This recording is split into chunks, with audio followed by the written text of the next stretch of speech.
Welcome to this another episode of Smile to Jannah, where we discuss a Muslim name ban in China.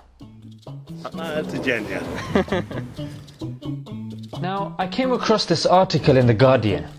China bans religious names for Muslim babies in Xinjiang. At first, I thought I travelled back into time, where this sort of nonsense was actually considered okay. But then I realised, it's just the global dehumanization of the Muslims.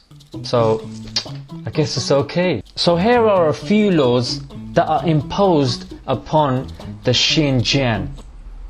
No, that's the province. The Uyghur. Yeah, that's the name of the people.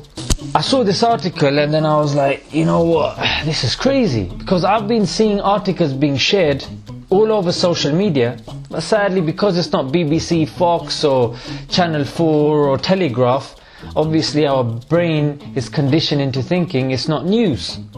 So this time I saw it and I was like, this is getting ridiculous now.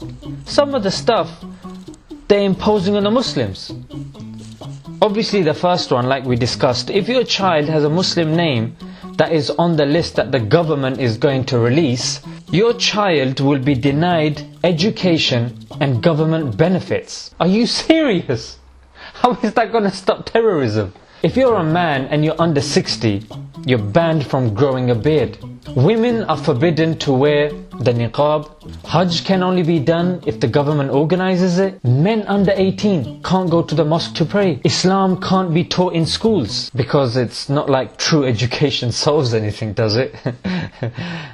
Now, before you start getting upset and frustrated, it's okay, mate, because China says it's trying to tackle a terrorist threat. And the solution China poses is to call your kids Jackie and Bruce, scrape the hair off their face, and make their wives get their milk cartons out. Come on, China, you gave us Bruce Lee and Jackie Chan. But their backup plan is, if things don't work out and people start getting a bit more extreme, don't worry, man. Do what the rest of these guys do on YouTube. Just blame Islam and blame the Muslims. We're in the 21st century where we're supposed to be much more smarter and evolved. Of course there's a problem. No one's going to deny there's not a problem.